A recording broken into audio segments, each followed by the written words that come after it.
Hello, I'm David Breeden. I'm the senior minister at First Unitarian Society of Minneapolis, a historically humanist congregation, humanist since 1916. This week, I've been talking about the wobbly wall, that separation of religion and state. This is what the Freedom from Religion Foundation thinks about that. The only wall we need is between church and state. That's certainly one way to argue the question. Quick review. Yesterday, I went over that really the term Judeo-Christian needs to go out of our vocabulary.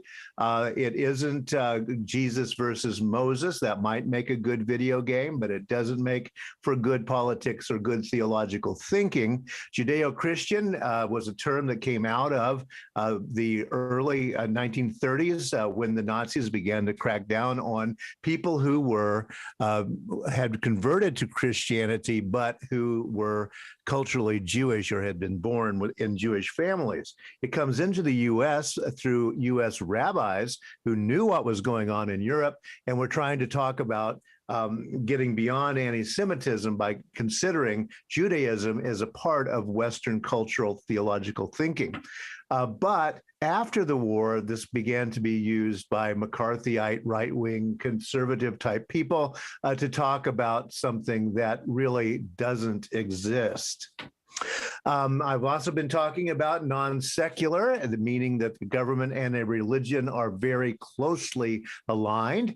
The United States is not like that, but it is good to think about countries that are. The U.S. is specifically not like that, probably because we were a colony of England at one time, and the people who formed the U.S. government were rebels against the UK government. The public opposes bishops in the House of Lords, by the way, by more than 3-1, because it is a non-secular state. We have the monarchy and the Anglican Church, the Church of England, right together, side by side from the time of Henry VIII. And in the House of Lords, that is the Senate of the UK, if you will, not exactly, but kinda, we have people who automatically sit in the House of Lords because they are bishops in the Church of England. That is a non-secular way of doing it. More than 3-1 of the British public says, no, that's not a good idea. But guess what? It's a non-secular nation, so you don't get to vote on it, subjects. You just have to listen to what your religion and your government have to say to you. Secular is an interesting term that we do need to define a little bit, because it's thrown around, but what is it really?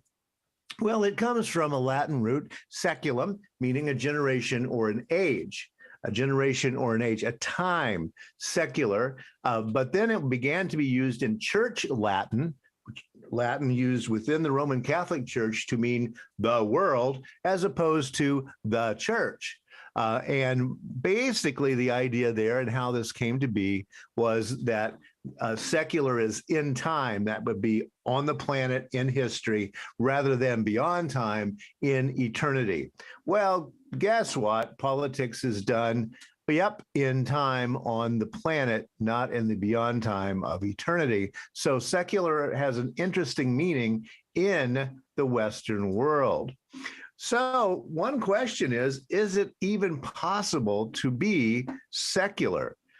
That's not a settled question, as a matter of fact, because this month, the Atlantic Monthly has an article called America Without God, and it is written by Shadi Hamad, who is a contributing writer for the Atlantic and a senior fellow at the Brookings Institution and a founding editor of Wisdom of Crowds. The subtitle of America Without God is, as religious faith has declined, ideological intensity has risen. Will the quest for secular redemption through politics doom the American idea? So the Atlantic Monthly for this month is thinking about that particular question. We should mention that Hamad is of an Islamic family who is an American citizen, so he's looking at the U.S. From a non-Christian viewpoint. but his work in the Brookings Institution is to think about politics and religion in the United States. So he thinks about it quite a bit. He has this to say. He leads into the article by talking about the nuns. And the conclusion on that is that roughly 25% of Americans are now secular. We have talked about that in Coffee and Wisdom. What that means, it means lots of different things to a lot of different people. It does 25% of the American population is agnostic, humanist, etc. It does mean that 25% of the American population now doesn't belong to any kind of organized church, religion, etc. So Ahmad says this: American faith, it turns out, is as fervent as ever. It's just that what was once religious belief has now been channeled into political belief. Political debates over what America is supposed to mean have taken on the character of theological disputations. This is what religion without religion looks like. So a fairly big claim here, but he's saying that the American political situation is now so divided because even secular people are looking at the politics of the U.S. from a religious viewpoint. Well, what does that mean? He goes on to say, this is because America itself is almost a religion. So the country itself is almost a religion.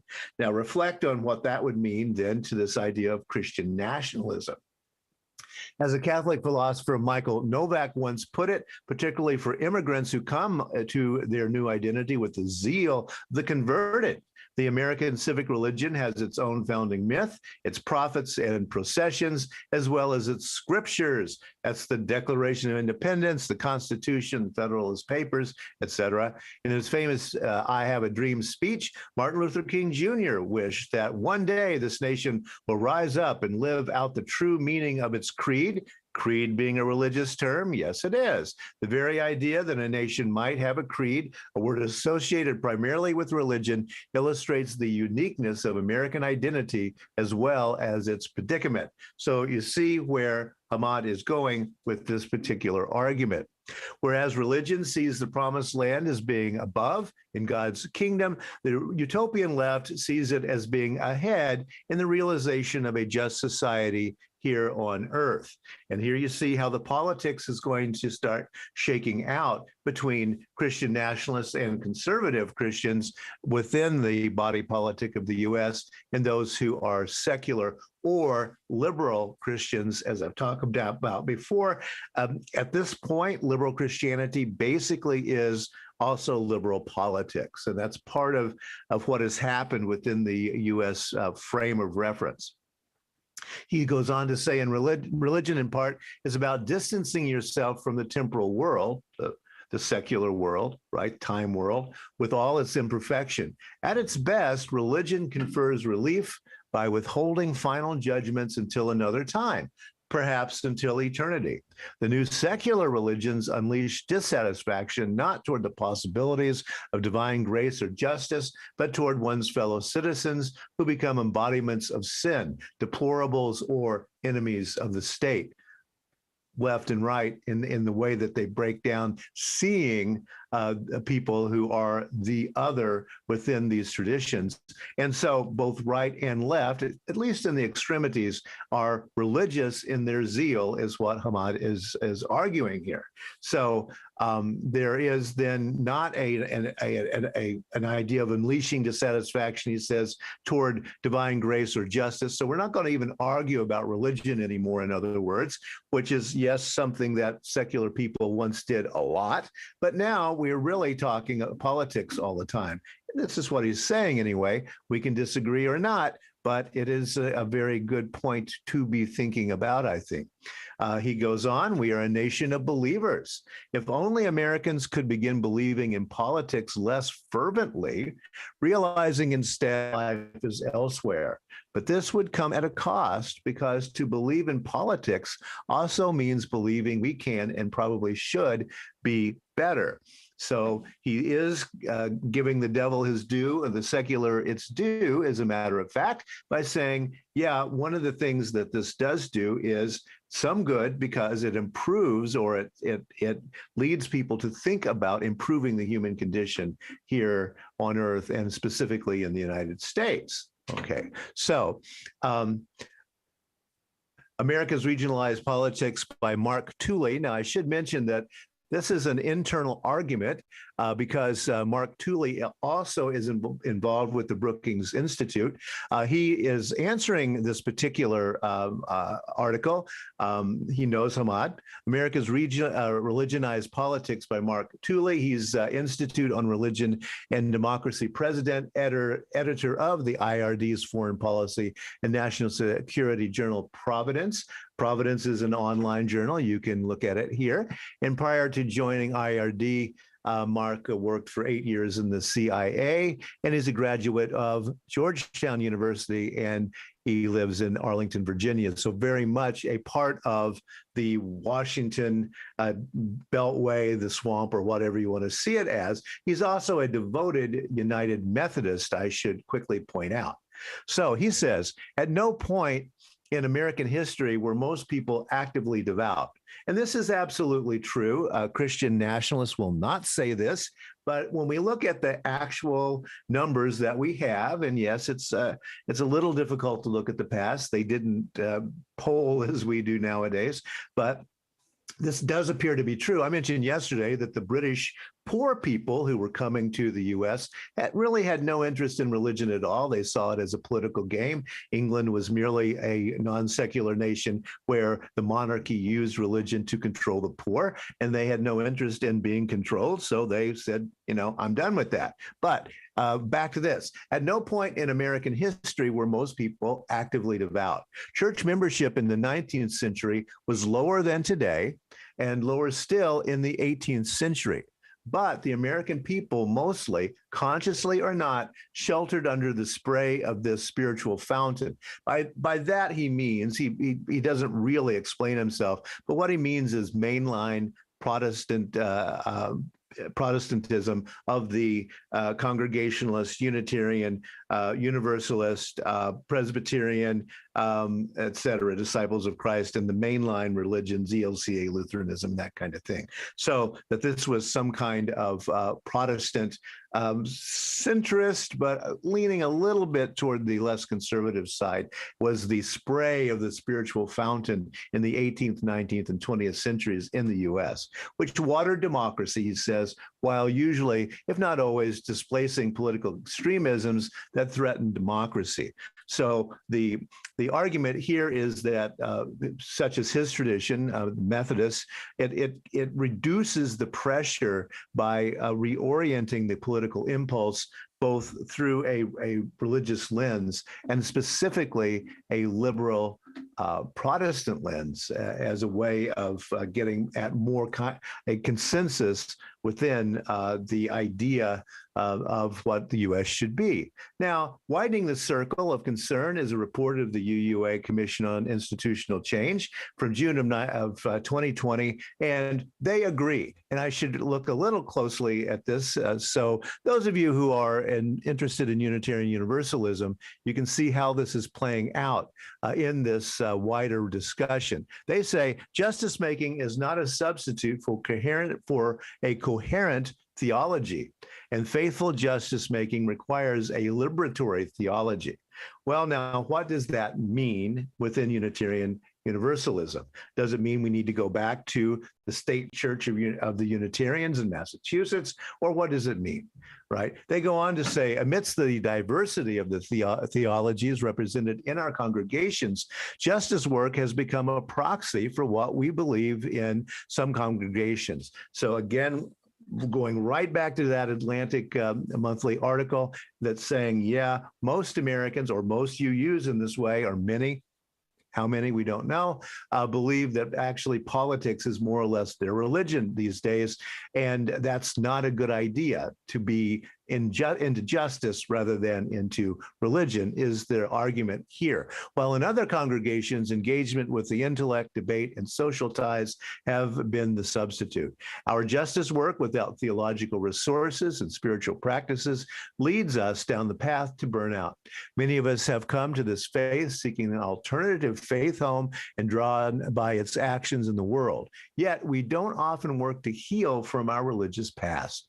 Those most harmed by the divisive and stressful times we live in are in need of faith tenets that can hold us fast in confusing times and help us make ethical and values-based choices about how to engage. So that's the argument, is that politics is not a replacement for religion, but what is the replacement within the universe of Unitarian Universalism is a good question. Well, I want to refer to something that goes back before this debate. John Gray, a couple of years ago, published a book called 7 Types of Atheism. John Gray is a British philosopher. He's a British conservative philosopher, I should say, politically conservative, but he is an atheist as a philosopher. And so he looks very, very carefully at the different types of atheism that he sees within European thought. And he says this: religion is a body of practices, of stories and images, whereby humans create or find meanings in their lives. In other words, it's not a search for explanation. Even if everything in the world were suddenly explained by science, we would still be asking what it all means. That's where religion steps in. So, number one, he's going to say in this argument that science and religion are about different things. He would, I think, also add philosophy into this mix as it's something else. So he goes on to say this: most forms of organized atheism are attempts to fashion God's surrogates. In other words, one of the paradoxes of contemporary atheism is that it's a flight from a genuinely godless world, a flight from, right? I'm most interested in the atheists who've seriously asked what it's like to live in a godless world. What's it like to live in a godless world, rather than running away from the idea of God into politics, in other words. I have here a picture. There's probably no God. Now stop worrying and enjoy your life. This was a British Humanist Association little thing that they did a few years ago in the streets of London. He goes on to say, not to construct some alternative God, like reimagining humanity as some collective agent that manifests itself through history or science or some other redemptive force. Too many forms of atheism have functioned like monotheisms by another method. Again, that's exactly what Hamad is arguing in the Atlantic article. In other words, they've tried to fill the gaps in their view of the world, a world in which God has been dethroned, and then they just leave the rest of it as it is. So the idea here is that most atheisms become merely inverted monotheisms as a way of thinking. So you remove God, but what does it mean? All values come from the human animal. Again, Gray is very much a Darwin-believing atheist. All values come from the human animal, and that's just the way it is. That doesn't mean all values are equally good or bad or wise. I think that's a mistake too. We have natures, and there are certain constants in human life, and that's a moral foundation we can build on. So he's talking about what we usually call the human moral imagination. To think that you can escape storytelling impulse, that the storytelling impulse that animates myths, he says, to think you can do politics without relying on these same impulses is a deadly myth of its own, because it means you condemn all these other practitioners, except yourself, of course, because you're the rationalist who stands above it all. But that is a terrible conceit, a fatal conceit. So the idea of merely setting up politics or something else like that, rationalism, science, etc., in the place of a dethroned God is not the way to get at being a moral human creature on our planet today. So the question, however, within what he is saying, within what the Unitarian Universalist Association is saying, within the Atlantic article, is that it all assumes a Western Christian worldview. That is that we all come from this idea that there is a God, that the Bible is true, and those kinds of things, and then we back away from it. Very, very European, very, very basically, I would say, Protestant Christian. You might throw in some Roman Catholics who think that way as well. And we do have to remember some very basic facts.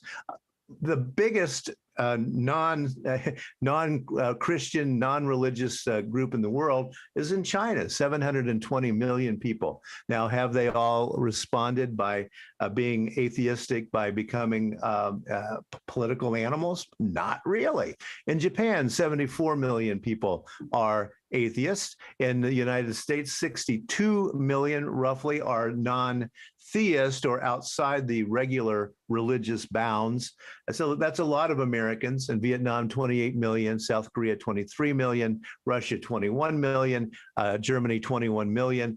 France, 20 million, United Kingdom, 20 million, of which in England there is about 60 million people, so at least a third. So you see that what we really have here is some confusion as to the difference between the human mind, which seems to be fine with atheism, and the Western Christian, post-Christian mind, which is maybe or maybe not okay with atheism. But we do have to draw these distinctions a little more closely than they're often drawn in this particular discussion. And the fact is that the question that Gray is asking and the UUA is asking assumes that people haven't really thought about it.